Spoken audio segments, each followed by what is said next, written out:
Welcome to Manchester on this lovely sunny day that we're having. So before we get to the main order of business, I have the pleasure of announcing the Royal Economic Society Prize this year. This is a prize that we give every year for the best paper published in the Economic Journal. So this was the best paper published in the 2000, just a bit of just-in-time management there, published in the journal last year, 2014. It was a really good year, we think, perhaps not as good as the last 125 years, but I think we may have some stellar papers coming out there. So the judging panel this year included Charlie Bean, the current president of the RES, Richard Blundell, a past president, and Morton Ravin, representing the editors. And so it was with great pleasure that I can announce that Michele Pellizzari and Giacomo De Giorgi have won the prize for their paper, Understanding Social Interactions, Evidence from the Classroom. So can I please invite Michele and Giacomo?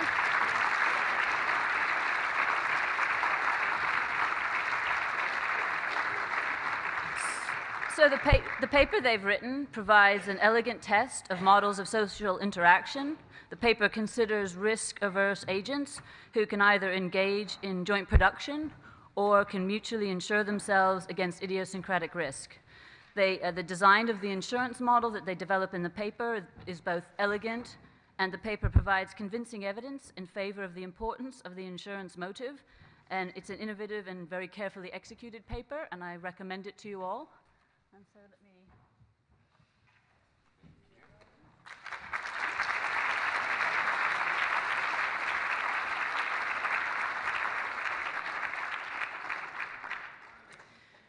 So now we can turn to the main order of business, and it was with absolutely great pleasure and delight that I can introduce Philippe Aghion. Philippe is the Robert C. Waggoner Professor of Economics at Harvard. He's a fellow of the Econometric Society and of the American Academy of Arts and Sciences, and has an incredibly illustrious CV with awards and publications that I won't read out. We're very lucky to have Philippe coming back to Europe next year, and we're all very excited about that. So Philippe, of course, is best known for his work on developing the Schumpeterian model of growth with Peter Howitt and others.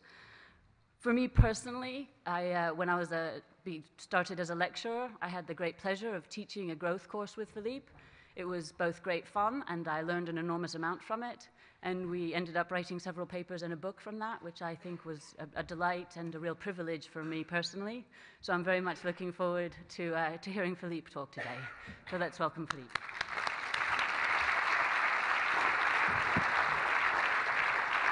Thank you very much.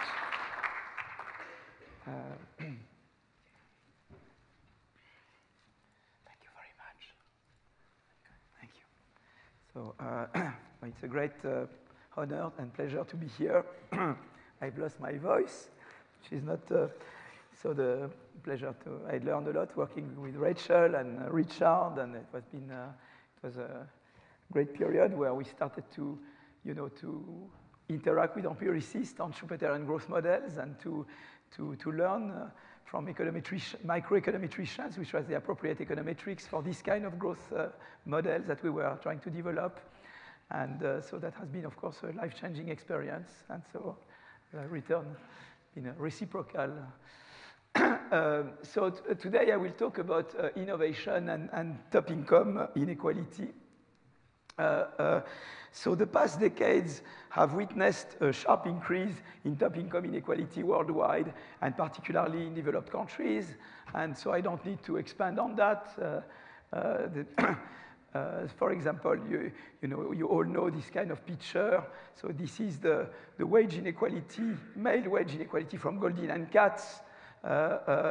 Then you have similar, when you look at the top 1% of the top 0.1%, you have similar curves where you have an increase over the past decades of, for example, the top 1% income share when in the US from 9% in 78 to 22% in 2012. If you look at UK, so that's a picture that John Van Reenen gave me, you have similarly an increase in top 1% and top 0.1% with a slide going down in the latest period in the UK. So the question is, why did you have this surge in top income inequality? So that, what I will try to argue in this lecture is that innovation is part of the story. You cannot factor out innovation from this. And that's important because a number of people, most of the taxation literature, I'll get back to that at the very end. Even I don't know about the Merlis review, I haven't read in detail, shame on me. But I don't think there is much on innovation. So I think that's a kind of huge agenda ahead, is that what happens when you factor in innovation to think about reconciling growth with avoiding excessive inequality. So there will be 3 parts to the presentation. The first part, I will develop a very simple model, a Schumpeterian model of innovation, top income inequality, and social mobility. Then, in the second part, I will show some empirical analysis of the relationship between top income share and innovation using aggregate US data. So it will be cross-state panel and cross-municipalities, commuting zones data that we use. And so we will show that there is an effect of innovativeness both on top income inequality, but also a positive effect on social mobility, which we'll try to understand why. And the third part, I will just give you a little glimpse at something that's ongoing. Using individual data from Finland, we combine patenting data with individual income data, tax fiscal data, to look at the social mobility of inventors versus non-inventors, and to get kind of directly at a causality from innovation to social mobility, but looking at individual data. So in fact, part 1 and part 2 are directly drawn from a joint paper. I have Richard, I don't know if Ufuk has arrived, but Ufuk is supposed to arrive at some point. And Richard Blondel, Ufuk Aksigit, Antonin Bergeau, and David Emus. And that's a paper already which is circulating. And part 3 is drawn from ongoing work with Ufuk Aksigit and Otto Toivanen, but there is no paper yet on this. Okay, that's ongoing research. So let me start with part 1, part 2, which is driven by this, which is drawn from this paper. So the first part, so what we to summarize part 1, we develop a very simple Schumpeterian model where growth results from quality improving innovations by incumbents and by potential entrants. And facilitating innovation has 2 effects. First, it increases top income share because the top income share are owned by successful innovators. But at the same time, it enhances social mobility because of creative destruction. You see, innovation entails creative destruction. And this creative destruction is conducive of social mobility. So that's an important thing, you see. When going back to the taxation, it's important to deal with redistribution. But if you discourage innovation by taxing in a certain way, you shoot yourself in the feet because you may go against social mobility. So you have to be very careful to distinguish the innovation part from the other part, because otherwise you may shoot yourself in the feet. You may get the opposite result. France, for example, is a country with excessively high tax rates where you have very low social mobility compared to neighboring European countries. So you don't want to get the French outcome. Believe me. Okay. So summarizing part 2, the main findings that we get with Richard and Ufuk and Antonin and David is first, when you look at the cross-state panel data, you get that the top 1% income share is positively and significantly correlated with the state's degree of innovativeness. So I will tell you how we measure innovativeness in a state. And the second thing is that we have instruments. We have 2 different instruments, but very interestingly, they give very similar magnitudes of effects. So they are very different instruments, but in fact, they agree with each other. And so that I think is something we like very much. And so that hints at least at a partly causal effect from innovativeness to top income. Okay. And finally, we show that innovativeness is less positively correlated with broader measure of inequality. So it's true that innovation spurs top 1%, top 0.1%. But if you look at the relationship with Gini at large or with inequality at large, excluding the top 1%, then the relationship is no longer positive significant. It may even become negative. So that's a very interesting thing. It's very important to see which measure of inequality you look at, okay?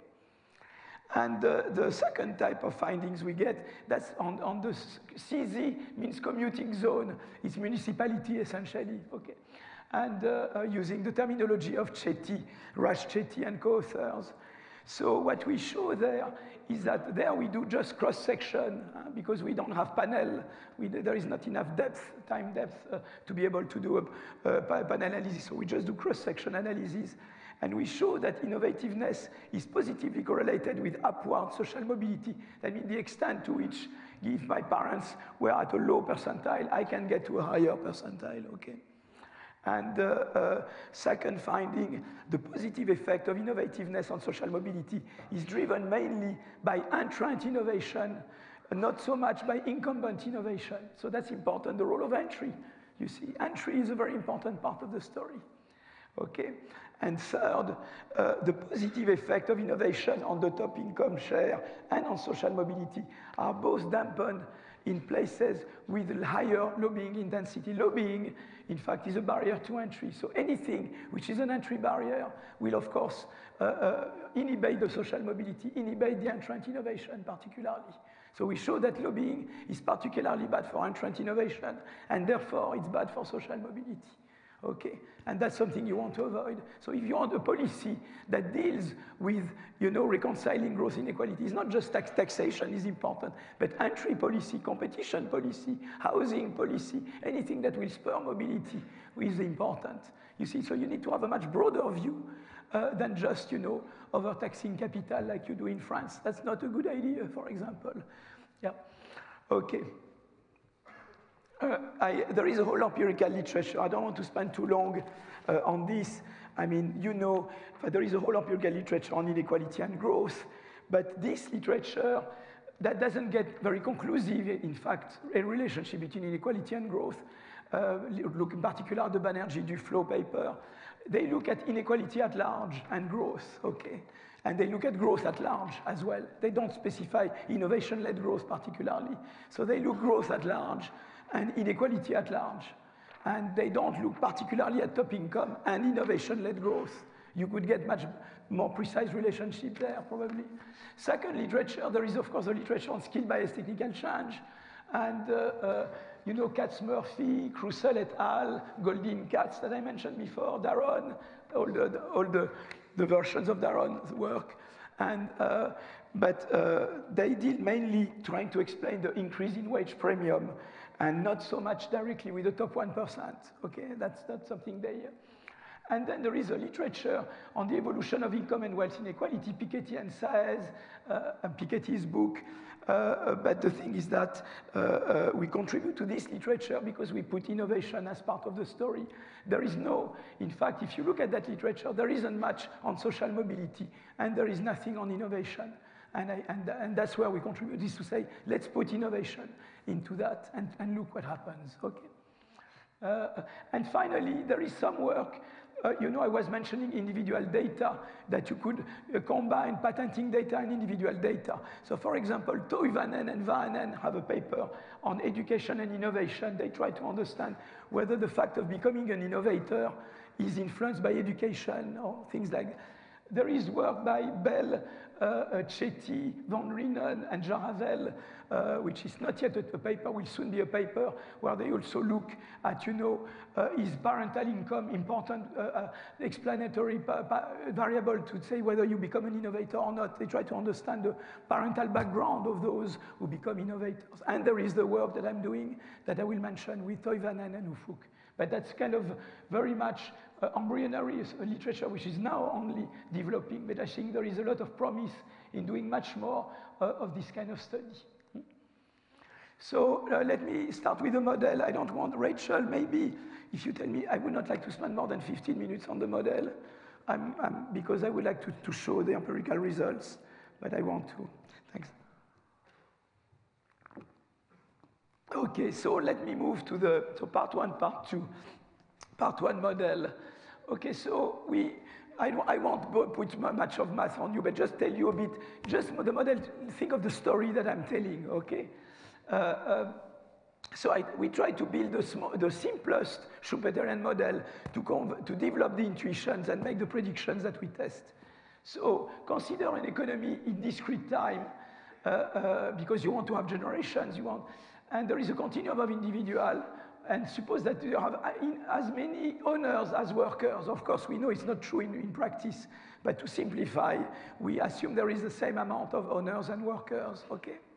And each individual lives for only one period and gives rise to an offspring. So, of course, owners give rise to owners. So if I am an owner, my son is a priori an owner, except if there is innovation by an entrant in his sector, and then there is creative destruction, and he becomes a worker, and the other guy replaces as an owner, okay? And everybody else works as workers in production, unless a worker that successfully innovates becomes an entrepreneur. And then his son will start as an entrepreneur, but of course, if he is replaced by someone else, he ceases to be an entrepreneur. And that's how you have the social mobility in the model. You see how it works? So a final good is produced, YT, using a continuum of intermediate inputs, okay? Like in all Schumpeterian models, we do something like this. And each intermediate input is produced linearly with labor, and Q is a quality parameter that reflects the technology. So when you innovate in sector I, it means that with a certain quantity of L, you produce more Y, okay? That's what an innovation is about, okay? So there is a continuum of intermediate sector I, and each of them, that's the quality. Whenever you have an innovation, the Q will be multiplied by a certain factor. So to be more precise, when there is a new innovation in sector I, Q becomes eta HQ, okay? And you have a lead of eta H over the rest of the economy. So that will determine the markup that you make over the others, okay? And suppose I was an innovator. I innovated last time. I had an eta H, but there is no, I don't manage to innovate, but there is no entry. What I will assume then that there is still partial limitation. My lead of eta H is a bit shrinks down to a lead of eta L, okay? So I assume that if you just innovated, you have a lead of eta H. If you did innovated a period before and there's been no entry, the lead goes down to eta L, okay? And if someone else new innovates, someone else will get a lead of eta H, okay? So you have only two markups, eta H or eta L. A sector that just innovated, the lead is eta H. A sector that innovated one period before, the lead is eta L, okay? It's very simple. I will denote by Z the probability that if someone new enters, I can prevent entry. That's what I call lobbying. It could be that there is a new entrant, the entrant innovates, but with some probability Z, I can prevent him from entering. And that's a measure of entry barrier.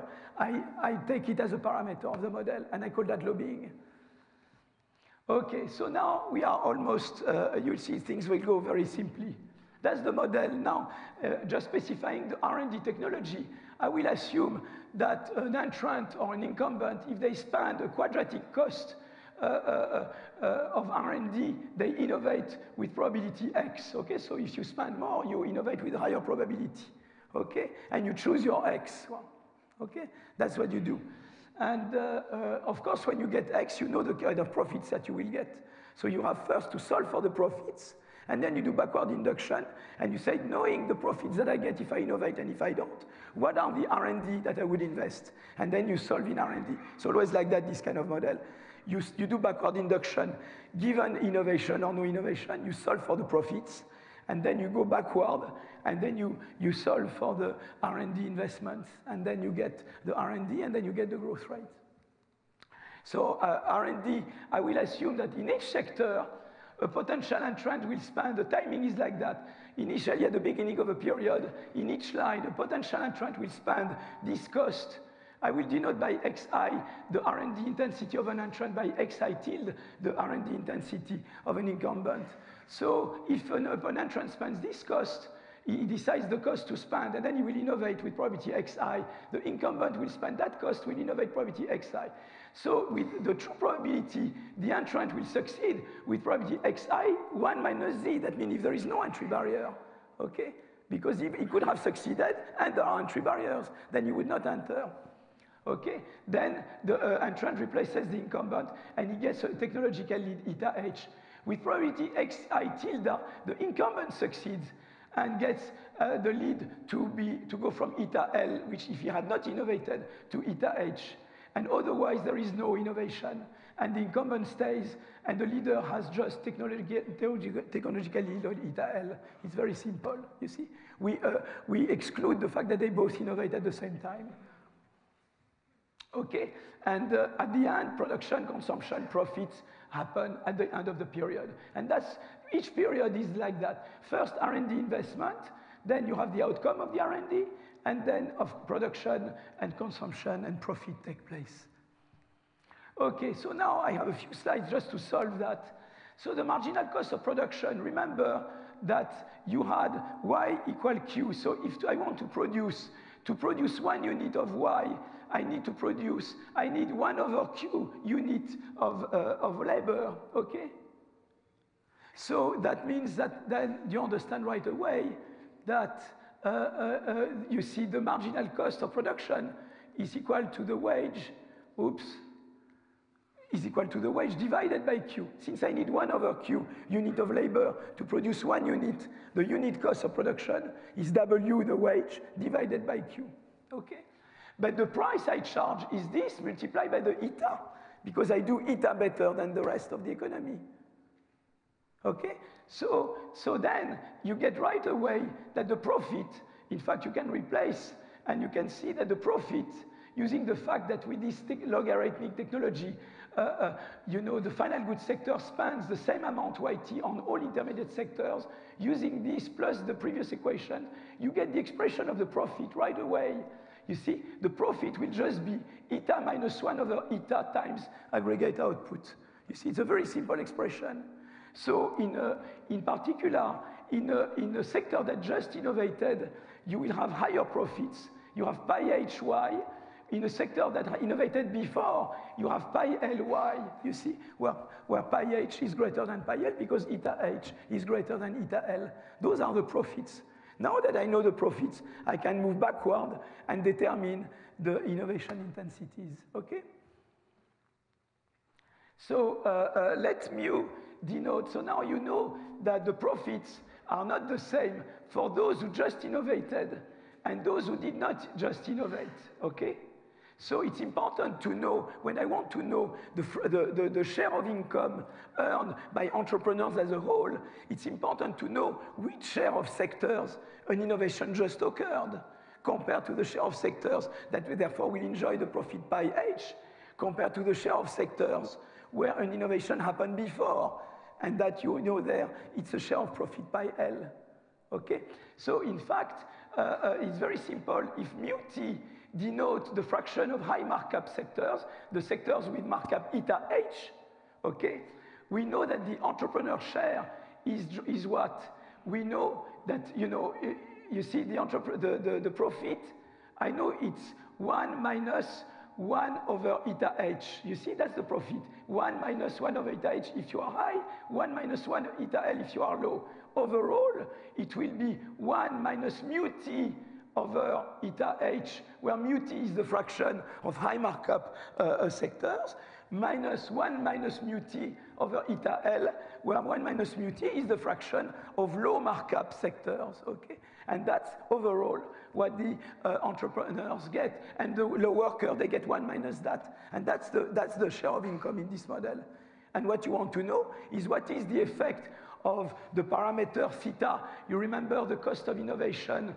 You remember the cost of innovation parameter that I had before.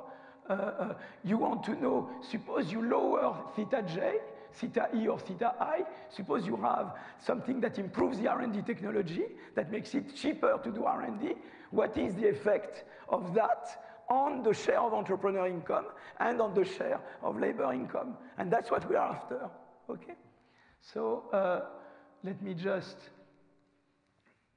Okay, so now I need to determine mu. What is mu? But mu, to determine mu, in fact, I need to determine the x. So because mu is the fraction of sectors that just innovated. What is this fraction? But it will be 1 minus z x star. It will be 1 minus z x. It is the number of sectors that innovated by an entrant plus the number of sectors where an incumbent innovated. So I need to know the innovation intensities of entrants and incumbents, okay? Mu will depend upon the innovation intensities by entrant and incumbents. So how you determine those? But you see the incumbent, he knows that if he innovates, he gets pi hy. If he doesn't innovate, he gets pi l. And if there is innovation by an entrant, that will be, he will become a worker and he will earn a wage. And that's the R&D cost. An entrant, if he innovates successfully without being prevented to enter, he will get pi hy, the jackpot. Otherwise, if he remains a worker, he gets W minus the R&D cost. So you can solve for the Nash equilibrium, and you get the equilibrium x star tilde, which are in fact decreasing function of theta e. What we can show is that when you have a lower cost parameter for the entrant or for the incumbent, it will increase innovation, of course. You do more R&D when it's less costly to do R&D. What's really interesting is that the x star of the entrant also depends on the theta I through a general equilibrium effect. So what's interesting in this model is that the theta I will not only encourage the innovation by the incumbent, it will also have a positive externality on the research by the entrant. And of course, higher entry barriers discourage entrant innovation. So in fact, those are the expressions you get. I don't want to bother you with this, but the whole thing is that lower cost of R&D, theta E or theta I, will increase R&D intensities, but the one of the entrant will be increased by less when there are more entry barriers, more lobbying, for example. Okay, so now what is mu t? Mu t is the fraction of sectors that just innovated. So it's either they innovated by an incumbent or they successfully innovated by an entrant, where the x star and x tilde are the one I gave you in the previous slide. So that gives you the mu t. Once you know the mu t, you can go back to the expression of the entrepreneur share of income and the labor share of income. And so if I go next, you get this, you see? So you get this expression where you know that the x star and x star tilde go up when theta I or theta E go down, and less so when z is higher. So once you know that, you get everything. Any change lowering R&D cost, which fosters innovation by entrants or incumbents, will increase the entrepreneurial share of income. But this effect is lower when barrier to entries are larger, okay? And now I want finally to talk about social mobility. What is social mobility here? Is the probability that a worker makes it to become an entrepreneur, which is x star 1 minus z. So that's the mobility rate. And I know that x star is also increasing when theta e and theta I goes down. So what you get, and less so when entry barriers are higher. So you get right away that mobility goes up when you have lower R&D costs, but less so the higher the entry barriers. And at the end, you get the predictions of the model.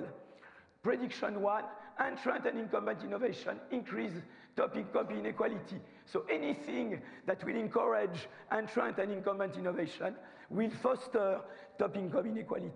First thing. Second prediction, entrant innovation increases social mobility. Social mobility depends only upon entrant innovation. So anything that will spur entrant innovation will spur social mobility.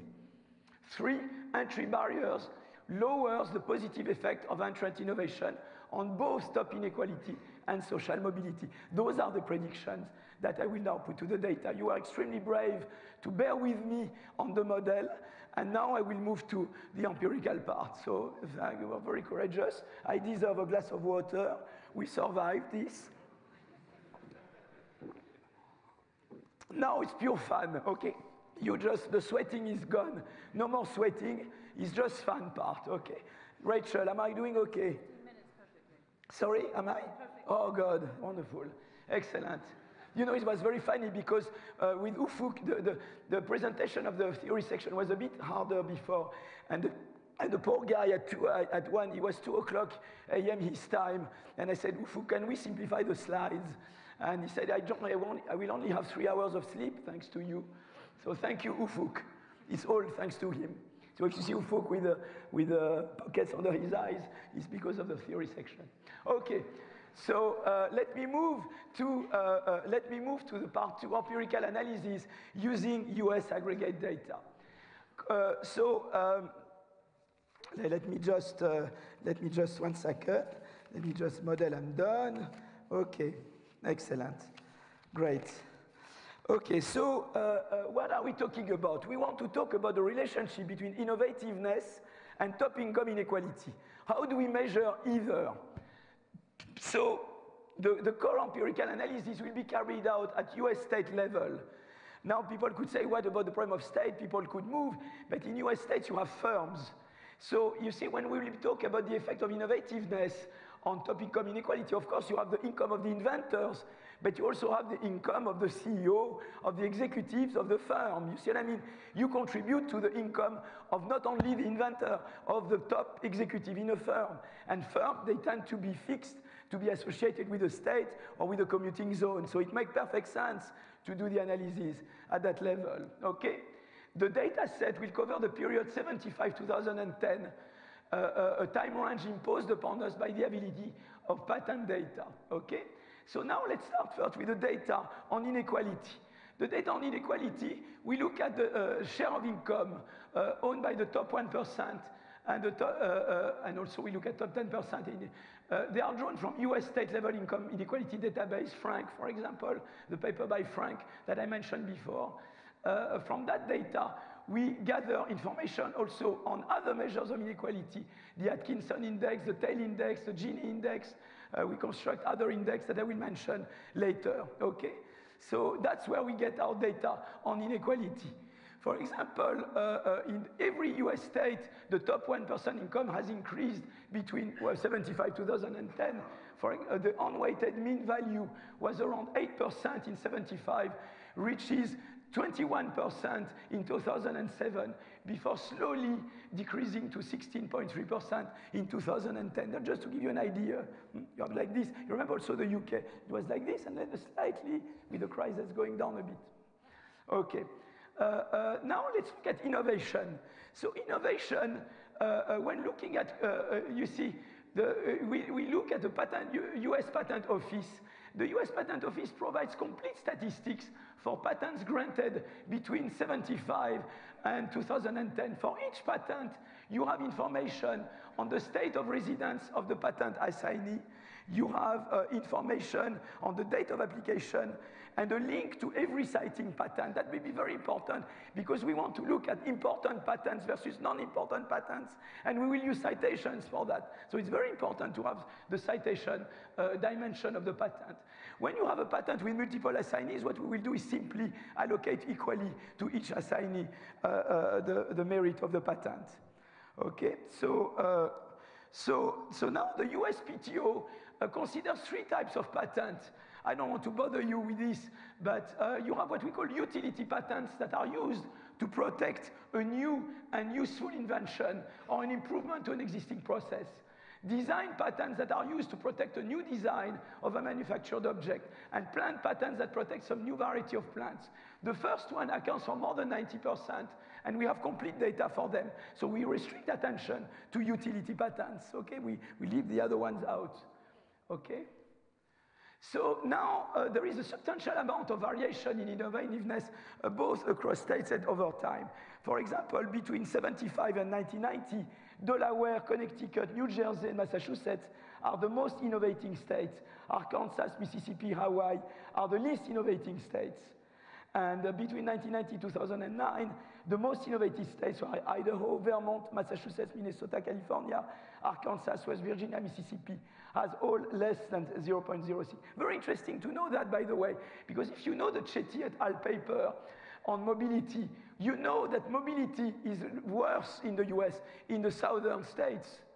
And that's also where you have less innovations. Isn't that interesting? It's already, if you've read the Chetty paper, it rings a bell to you. Say, whoa, you know, wherever you had a horrible racism, I don't know, but you know, the states that, the esclavagist states, I call it in France, you know, where, you know, you don't have much social mobility, you don't have much innovation either, okay.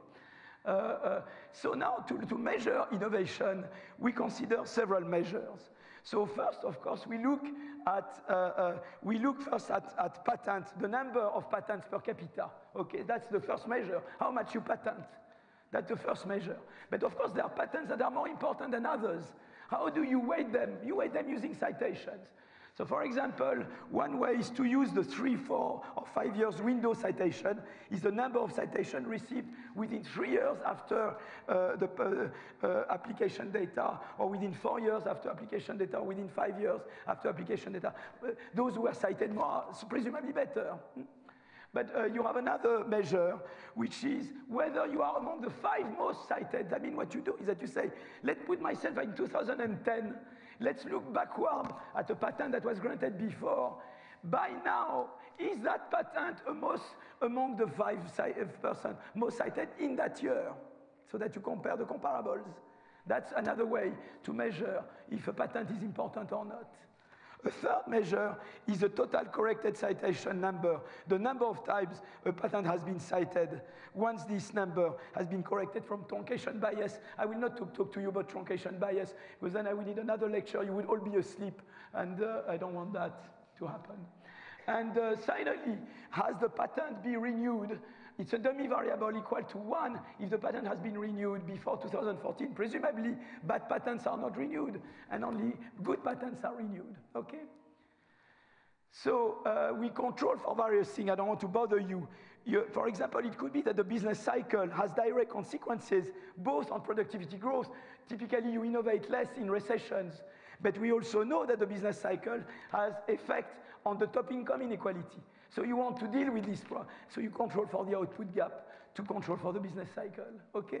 Another thing is that the financial sector, obviously, top income share groups are likely to involve individuals employed by financial sector, at least you might think so. So we control for the share of the financial sector in GDP. I will do many other controls. We will show, we do many other things to control for the finance. I will get back to that later. The size of government sector, typically, it could be that the government who is very redistributive, it affects both innovation and top income inequality and mobility. So you want to control for that, and you control for size of government. So we have these controls, plus the usual controls of GDP per capita and population growth, okay, in the regressions. So the regression equation is very simple. You have your log of your inequality measure, because you want to do log in time t and log in time t prime, so that you have the log of yt over yit prime. You see, so the log is very convenient. You have a state fixed effect, bi. Here you have a year fixed effect. And here it's as a function of innovation, of innovativeness period before. So it could be the year before, but I will show you also a lag structure to see which years matter. And you will see there is a very interesting thing you learn from allowing innovation t-2, t-3, t-4. And I will show you also how the structure of lags plays out, okay? And then you have the controls that I just mentioned and the noise term. Okay, so now I start showing you tables. Okay, so that's the first table. We go slowly. I will show you many tables there. So let me just go. Yeah, here I am. Great. So this table, what do you learn from this table? You see that that's the effect of measures of patent per capita on it's an OLS on just top income, top 1%, the share of top 1%, the log of the share of top 1% income. And you see that you have a positive significant correlation between patent per capita in the state that year and the log of the top 1%, okay? So that's what, I will talk about magnitudes in a moment. So you see that, and it's consistently, you see it's robust to adding the controls, including the size of financial sector and the size of government. So we are confident already. That's already an important result. So now I go to the next one. And the next one, we look at the other measures of innovation. I told you, we look at the citation weighted, the importance of patent, not just the number. And you see that, for example, that's the 3-year window, the 4-year window, the 5-year window. Of course, you get bigger coefficient than you get before. So it's important for top income not only to have more patenting, but better patenting. That's something we'll find again when we look at the Finnish data, okay? It's good, top 1 income to get there. It's important to go big patents, not just insignificant innovation. And so that's the top 1% citation. Here is, the top 5% citation. The share of, that's the one.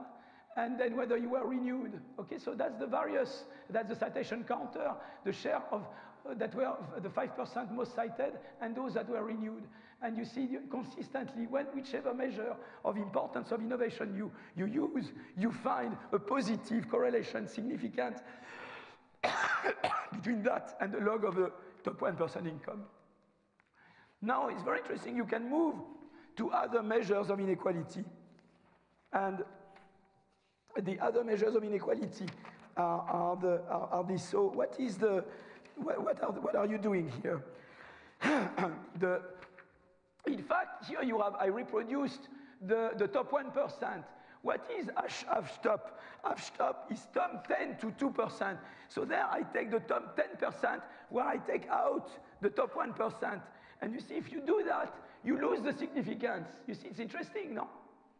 And if you look at top 10% as a whole, you find again, you re-include the top 1% in the top 10%, you find again a positive significant coefficient, a bit less than if you just look at the top 1%. So already this tells you that the positive association between top income and innovativeness is very much related to what happens at the very top, you see, at the top 1%. That's very interesting. The second thing is that you can do that with Gini. If you look at the overall Gini and you look at the correlation with innovativeness, you find no significant correlation. But now, if you take the Gini minus the top 1%, which is what I call G99, you find a negative. So that's very interesting. You have a negative association between innovativeness and non-top income inequality. You see, they go the opposite direction. It's positively associated with top income, but negatively with the less than top income. So be very careful when you talk about income inequality. Are you talking about the top 1%? Are you talking about other measures? It's very important there. And we look at other measures. Atkinson comes positive, the tail comes insignificant. So really what's driven the relationship I'm talking about, the positive association between innovativeness and inequality is driven by the top income.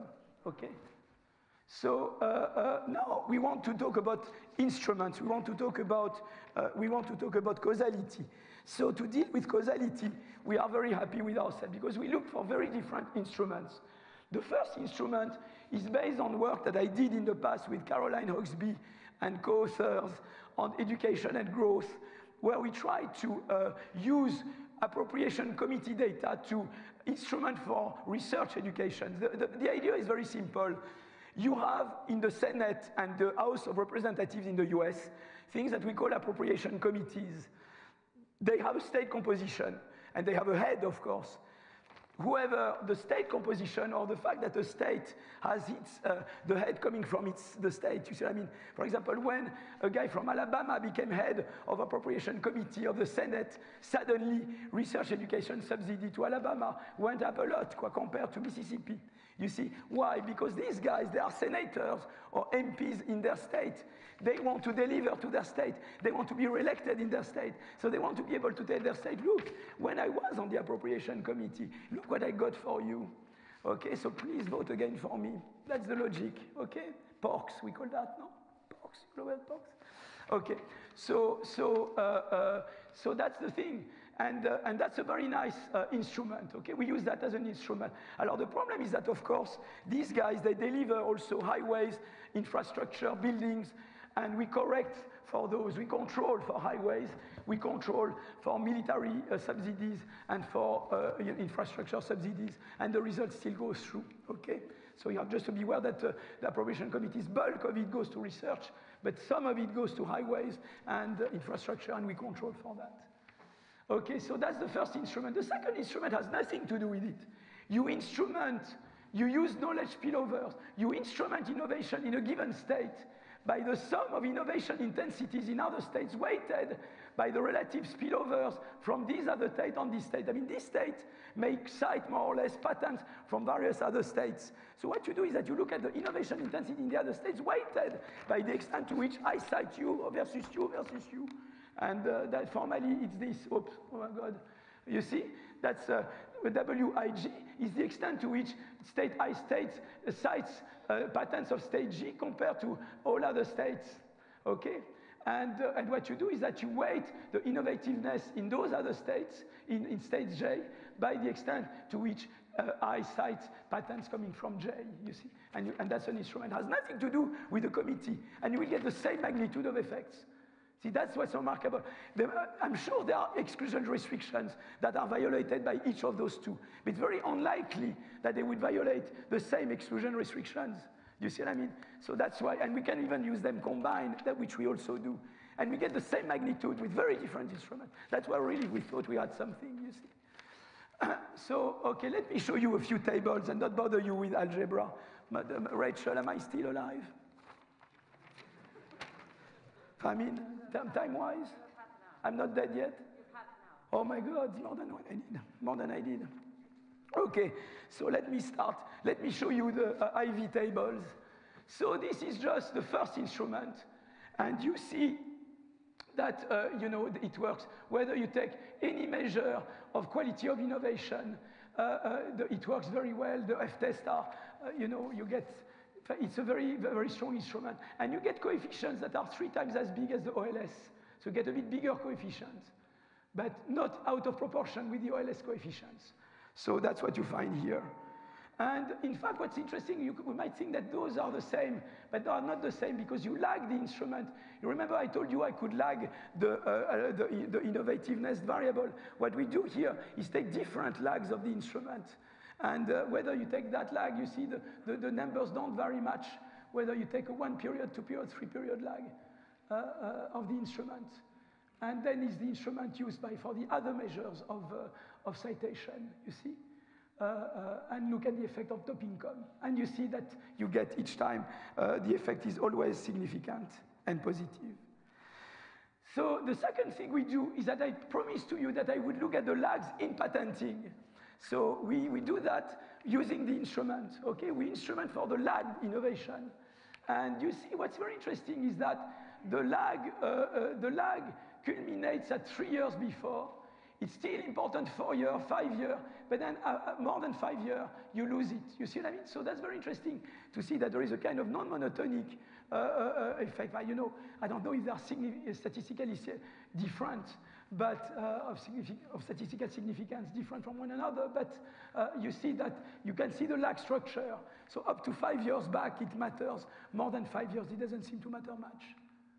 Okay, so those are the effects of the lagged innovativeness of patent per capita on current top income inequality, instrumenting the innovativeness by the committee instrument. Now is the second instrument, and you see they are very similar order of magnitudes. And that's what's very interesting. This instrument has nothing to do. And you find that always positive significant and of similar magnitude. And in fact, if I get the magnitude of the effects, whether you measure, so if you look at especially the number of patents, the effect on top income, whether you instrument the number of patents per capita by the committee, the appropriation committee instrument, or by the knowledge spillover instrument, you find about 17% of total increase in top 1% income share. You know, according to either IV regression. So they see that the innovation measured by patenting accounts for nearly 20%. But you know, it's a tip of the iceberg. As you know, there are many innovations that are not patented. Besides, there are many people who innovate in one state, but when they innovate, they leave the state and go somewhere else. Those guys are not counted either. So we have a much lower bound. We think that innovation is much more than 20%. That's just the tip of the iceberg, what you can measure using this measure that I looked at, you see? But in fact, we know that innovation is much more than patents by people who stay in the state where they innovated, okay? So we think that, in fact, the true contribution of innovation is possibly twice as big as this. It's certainly much bigger than the 20%. It's a lower bound to the actual contribution of innovation to top income inequality. So that's our point. How can you ignore something of such a high magnitude when you design tax policy or various other policies? So now we do extensions, and the extensions I want to talk about are, there is one thing I wanted before they do the extensions, to look at the financial sector. So that's just one thing. I told you that I would talk about the financial sector. Why am I important, the financial sector? Remember, I'm worried that most of the top 1% income, particularly in the UK, you should be worried. I will look at US data, should come from financial sector. So we already control for the size of the financial sector, but we do 4 more things. What do? We control for the average employee compensation in the financial sector to capture any direct effect an increase in financial sector's employee compensation could have on the top 1% income share. That's what we do in the first column, you see? And you see that doesn't change the coefficient. We exclude states where the financial sector accounts for a large fraction of GDP. New York, Connecticut, Delaware, of course, because when I mentioned Delaware, I'm sure there were some smiles in the, say, oh, of course he mentioned Delaware. Everybody goes there to avoid tax. It's like, Delaware is like Monte Carlo. No, you exclude Delaware and exclude those states, and you get the second, and you see the coefficient is the same. Look, it's the same coefficient. Third one, you may want to deal with the fact that the financial innovation themselves directly increase rents. You could say, well, there are also financial innovation. So what we do is we exclude all innovations in the class called financial business practices, which is class 705 of USPTO, excluding all those innovations, and you get column 3. Okay?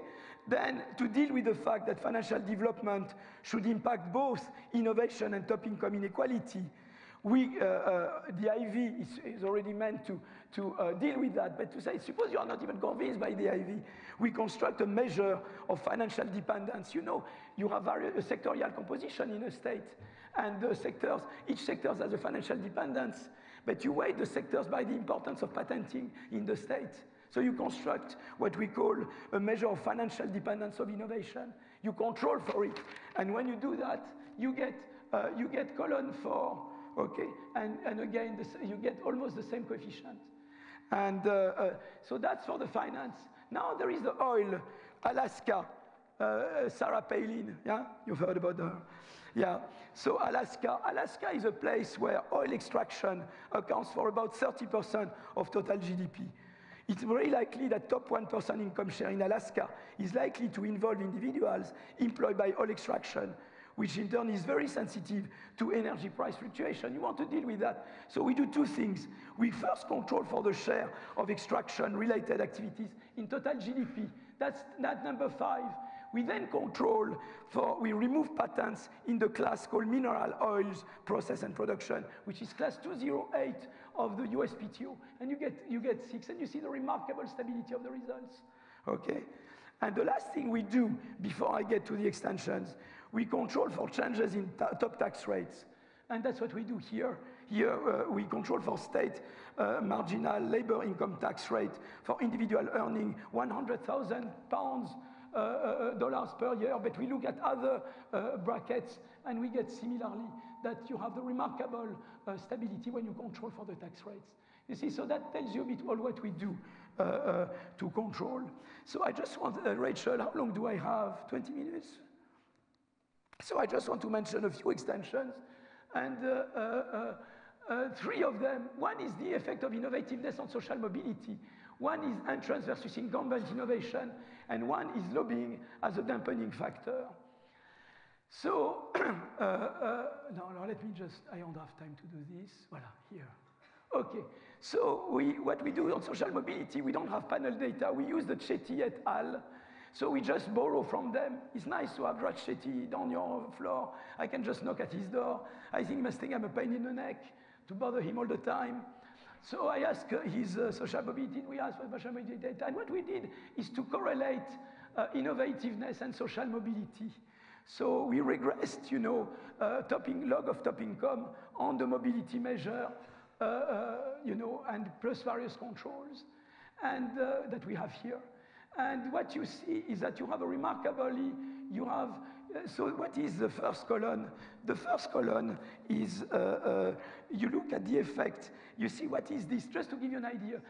Patent MA25 is the, you look at which percentile, expected percentile of the child, given that the father of parents are in the 25th percentile. That's MA25, okay? So of course, the higher this number, the bigger upward social mobility. And you see a significant positive correlation with social mobility and innovation. This one is expected percentile of the child. You know, so we look at the child, to make more precise, we look at the percentile of the parent. It was computed in 96-2000 when the child is 15.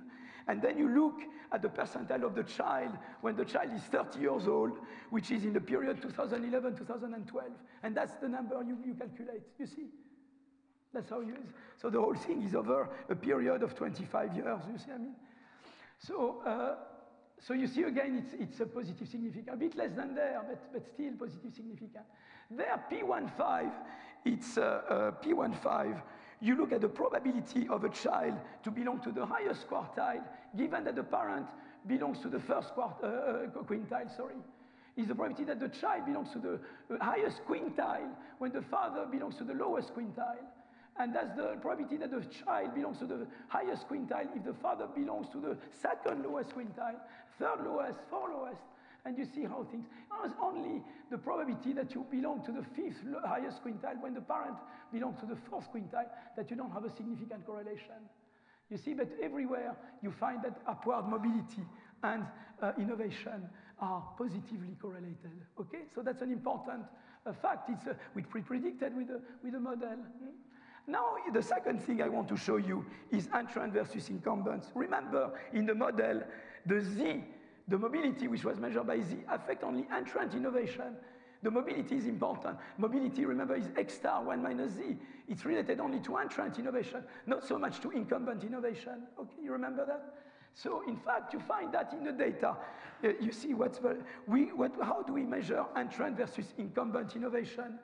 We declare a patent to be a new entrant patent if the time lag between its application date and the first patent application date of the same assignee is less than 3 years. So if I patent today, but the first time in my life I patented is less than 3 years, I'm a new guy.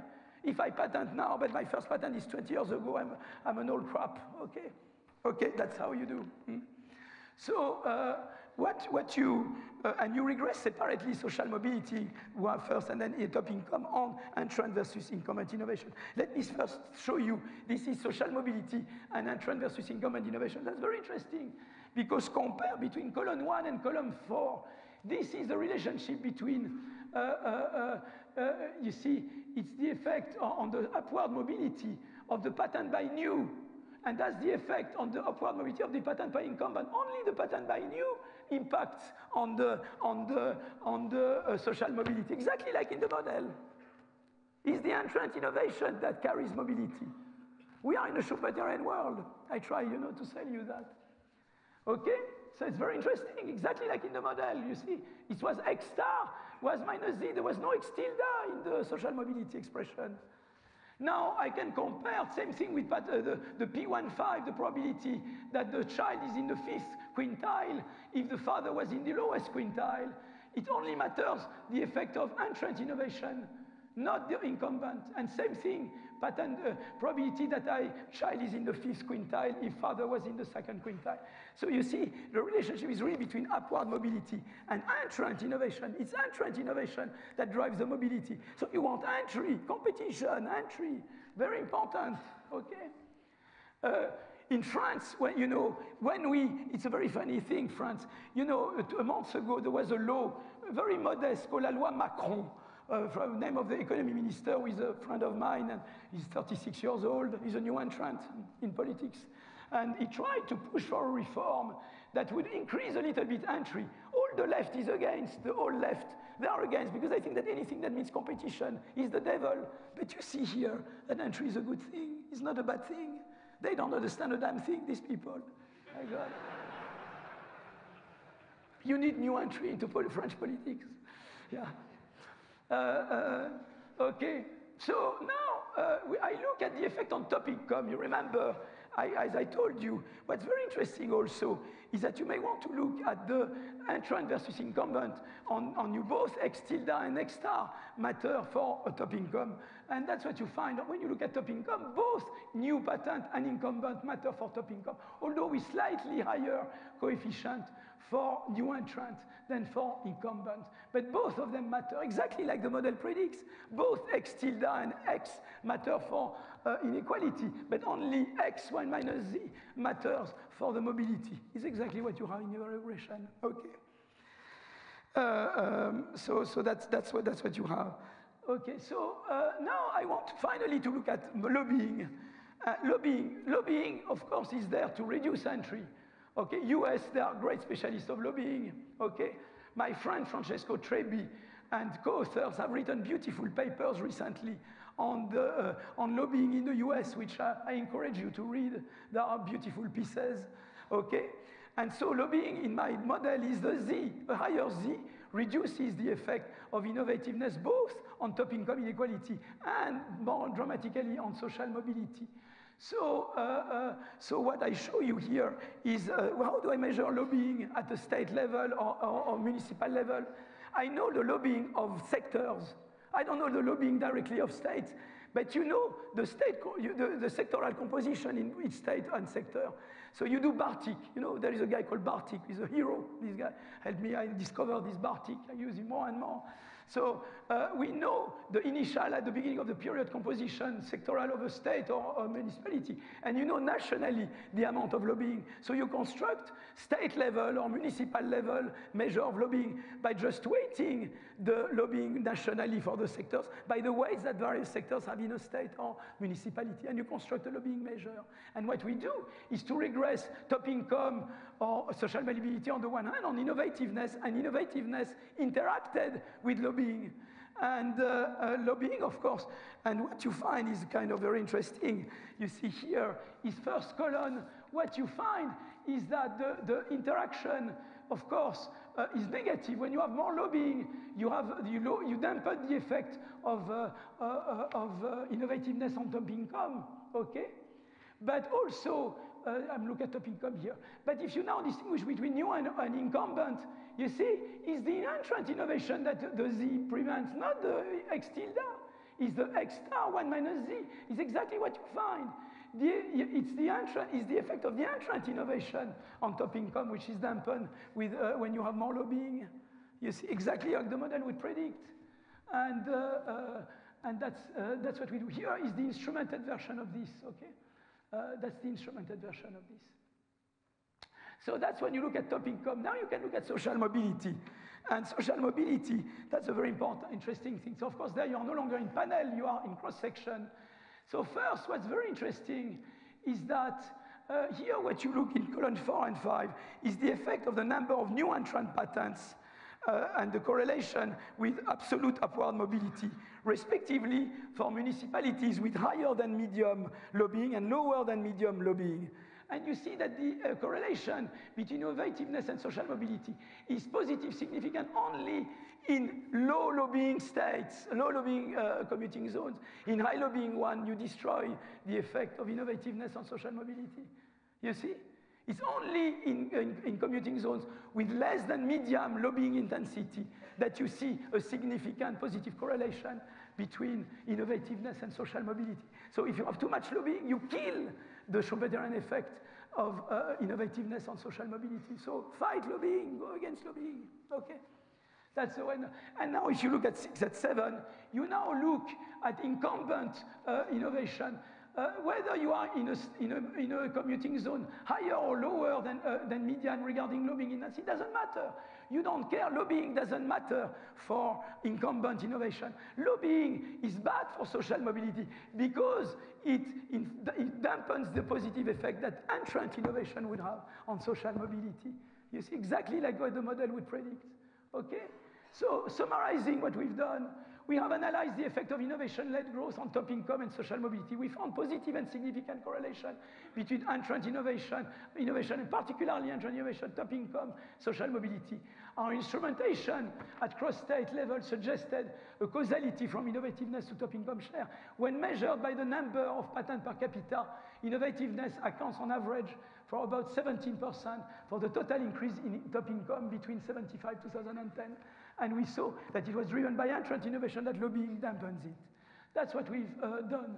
So now I want to talk about the last part. Rachel, how long do I have? 10 minutes. 10 minutes, it's all I need. So what I will show now is very tentative. It's very kind of work in progress, okay?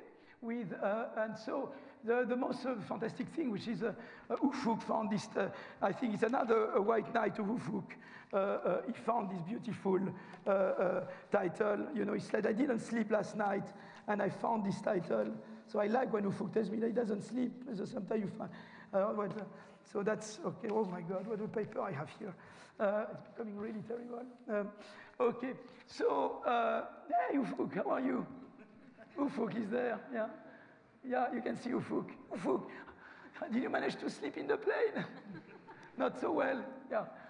Okay, so what we do here is that we want to look to use the fact that for Finland we can combine individual patenting data with individual fiscal and revenue data to understand the extent to which innovating allows you to climb the social scale, okay, to get upward mobility. But we do that directly, looking directly at individuals, okay?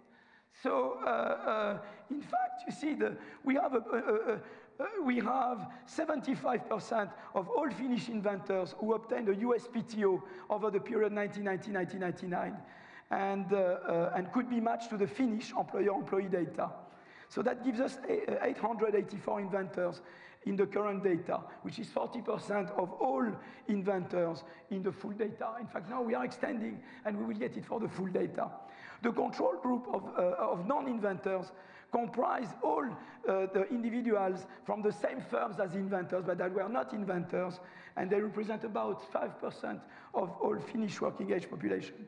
So in 1991, we have 82,000 individuals in our sample. 843 obtained at least one USPTO between 1990 and 1999. In 1999, we had 94,000 individuals. 882 obtained at least one USPTO. Okay, so that's the population we do.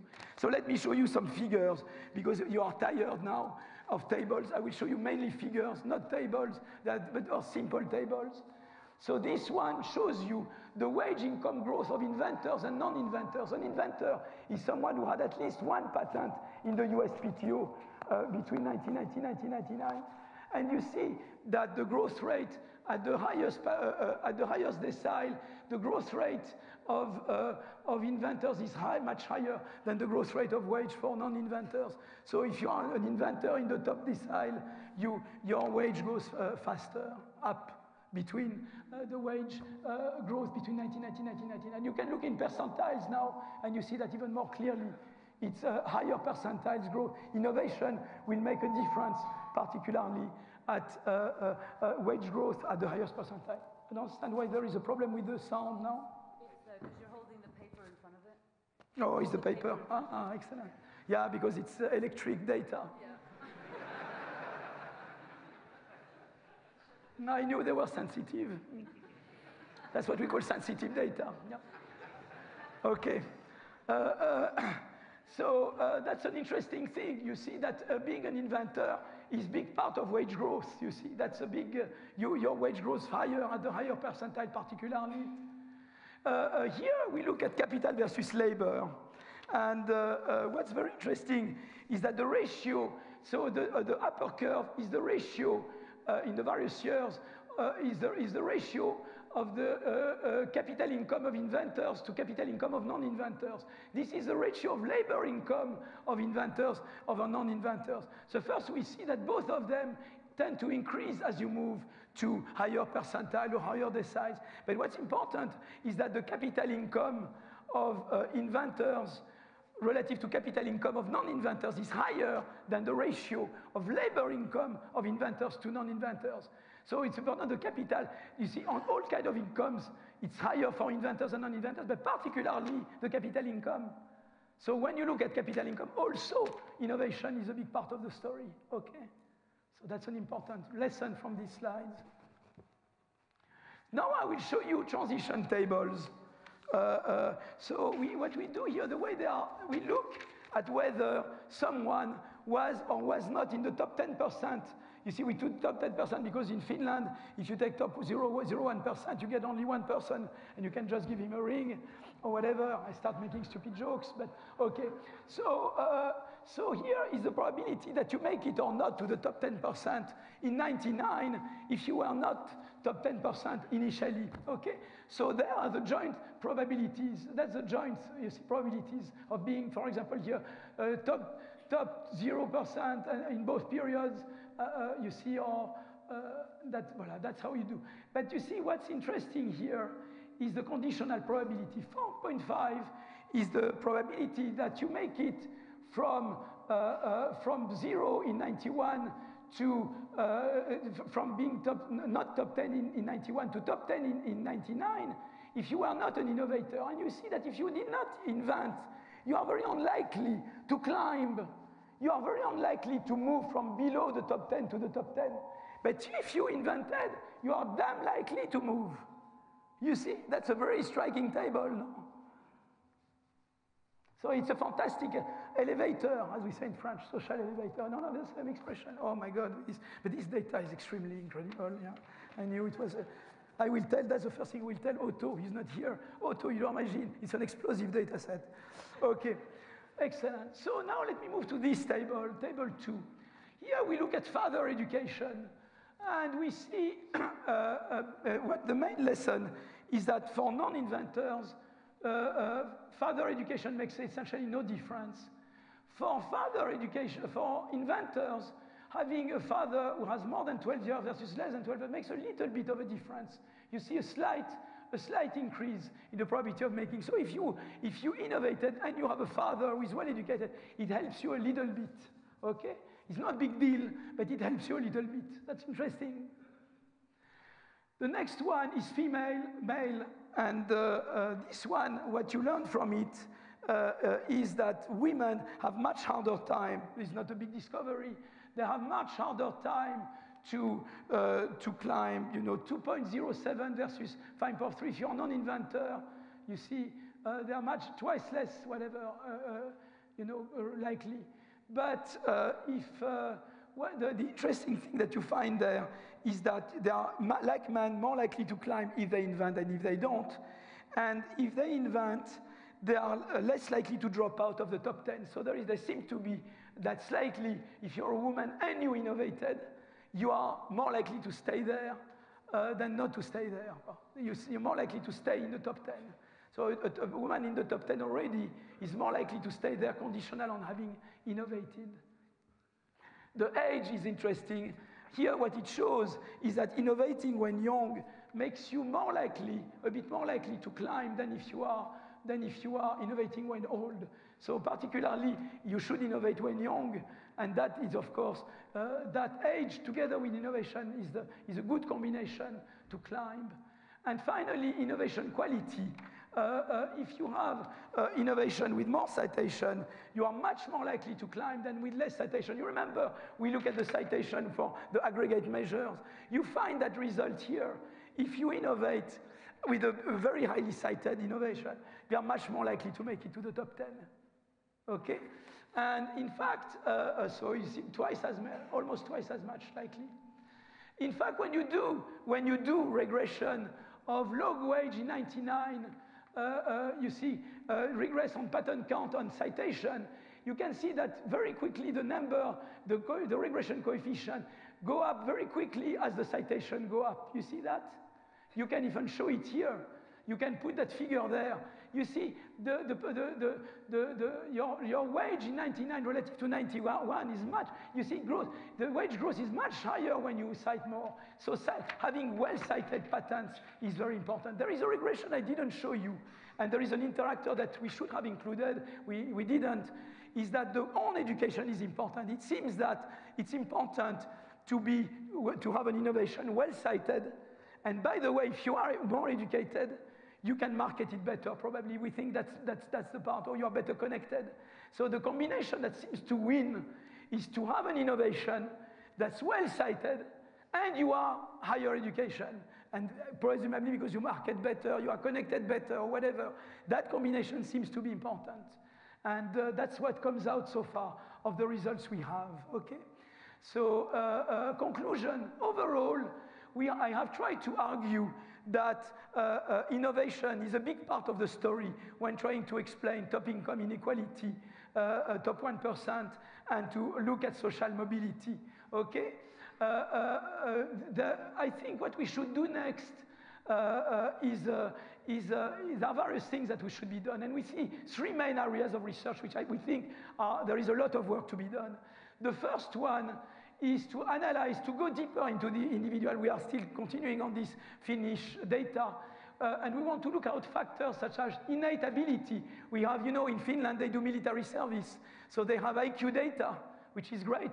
So you can use the IQ data, which you cannot do in other countries. Family situation, how many children, gender, education, your own education, parental income, how those affect the probability for an inventor to make it to top income versus a non-inventor. So you would like to go at the bottom of that, and we are gathering the data little by little. Hopefully we should have that finished by the fall. Okay, so that I think but should be done for other countries as well. And that we think is a big area where for various countries you could look at that. The second thing is policy implications. How do we factor in innovation when we design tax policy? And when we look at how you combine tax policy with other policies which also enhance social mobility, like entry policy, patent policy, housing policy. Of course, housing is a big element in mobility, as we know, to achieve what we want, which is inclusive growth. You have this fantastic term, inclusive growth. How do you achieve inclusive growth? Well, it's a combination of tax policy and these other policies. How you design them, that's completely open. There is nothing on this. We are at point zero, essentially. It's a huge area of work. I hope all of you will work on that, because there is not much of all of you to try and understand better how you do this. And finally, we shown, how lobbying can dampen the effect of innovation on social mobility in particular, and also on top income. But you want to go deeper into how institutions affect the relationship between innovation, top income inequality, and social mobility. That also is a huge research area. And I think that you will work in this, and I hope to solve the idea that you need a Schumpeterian, because in fact the Schumpeterian, why is the Schumpeterian very natural? Of course, we are worried that some people become extremely rich. Why are we worried that they become rich? Is it because we envy them? No, we don't. It's because we might be concerned that if they become very rich, they could spend their wealth in the Z, in lobbying, in preventing entry. So what's important is, of course, to control overall inequality, but also to make sure that those who are very rich, they don't buy out the political system. They don't, you have good antitrust, you have good, you can feel that's where you are. You feel that you need a global approach, which has tax policy as part, but also entry, also constitutional design, also various aspects, that we've been looking at. But get back at them in light of this, question: how do you achieve inclusive growth? So that, I think, is the agenda that I would like you to, work numerously on. Thank you so much.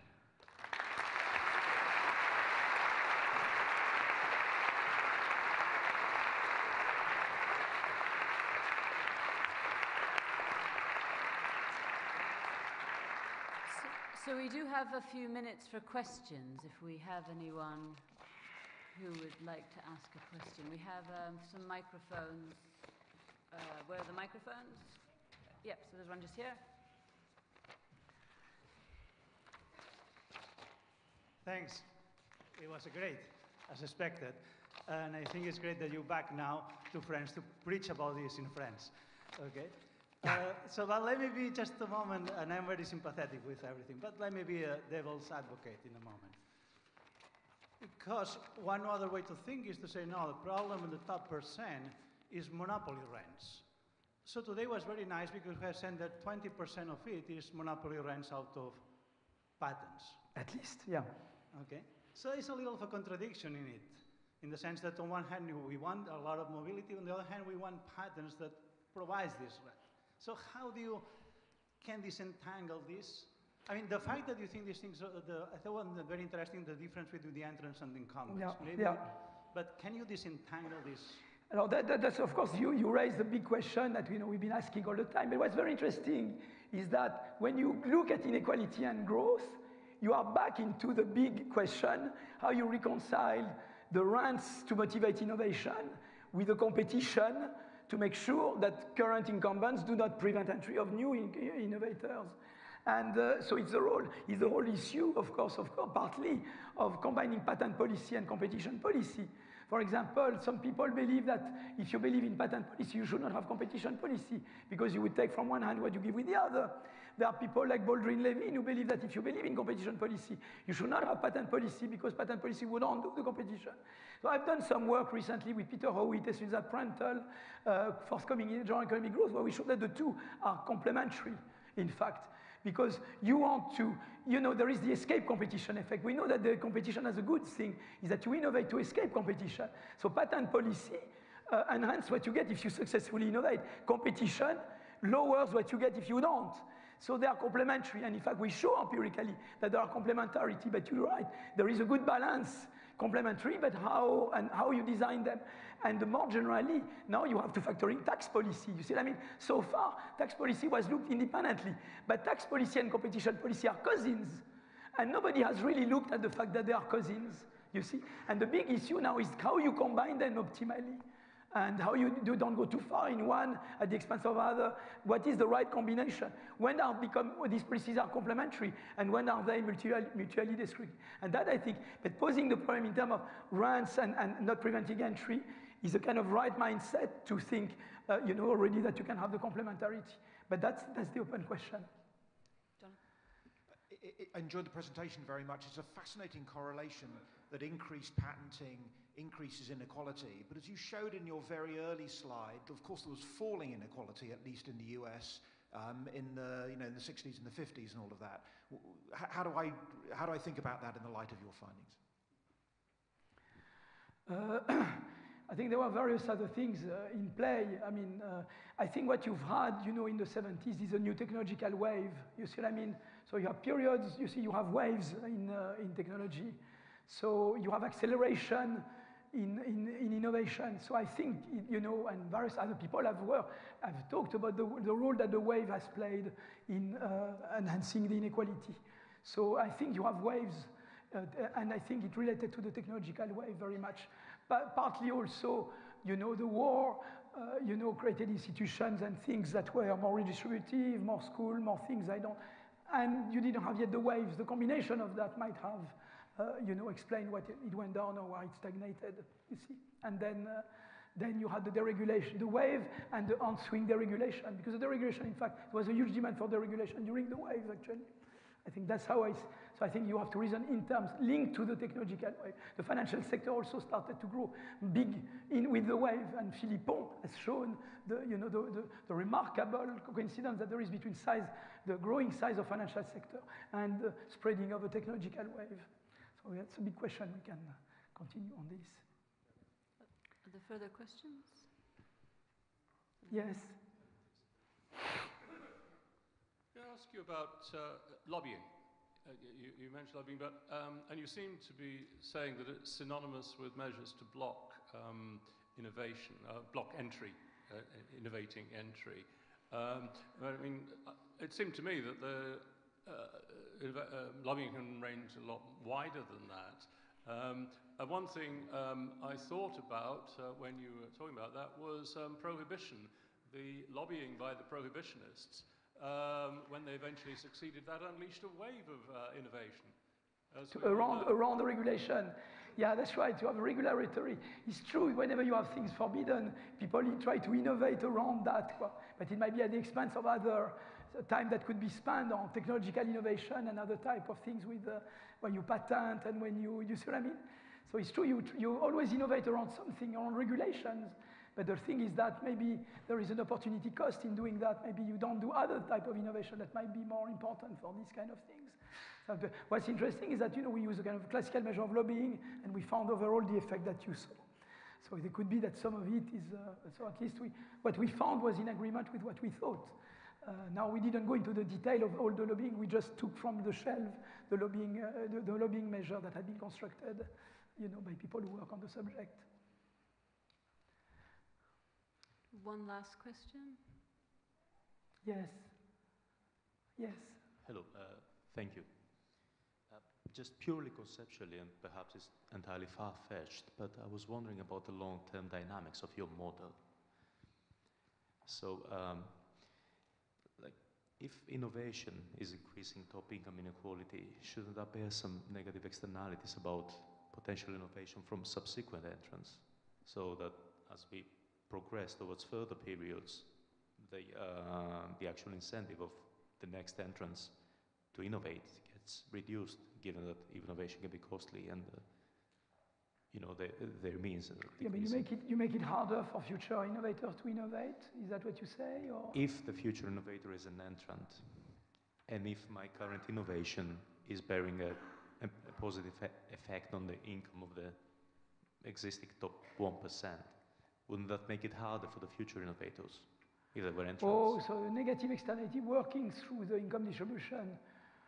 But that might be, so it would be interesting to look at credit constraints, for example. You see what I mean? Here I didn't have credit constraints. So it would be interesting if you have credit constraint, is what I do currently, to the extent you have a channel through income shares, and that through credit constraint would affect the innovation intensities of potential entrants or things like that. That would be interesting to do.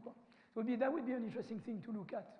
What about if I introduce, if I factor in credit constraints and look what would happen in that case. But yet you saw we didn't need it. We could extend the model in many directions. We just wanted the minimum to do the empirics that we did. You see what I mean? In fact, there are things in the model like general equilibrium effects. You see, for example, the incumbent innovation affects the entrant innovation through a general equilibrium effect. We didn't test directly for the general equilibrium effect. You see what I mean? It's not obvious to test for it. So that's one mechanism of the model, which is, I think, very interesting, which so far we haven't tested for, which I think we should explore empirically. Yeah. Thank you.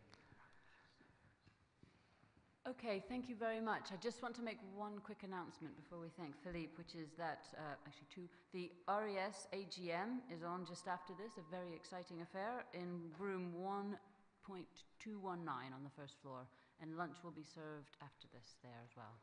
So let me now thank Philippe for a both incredibly intellectually stimulating and entertaining talk, a hard act to follow.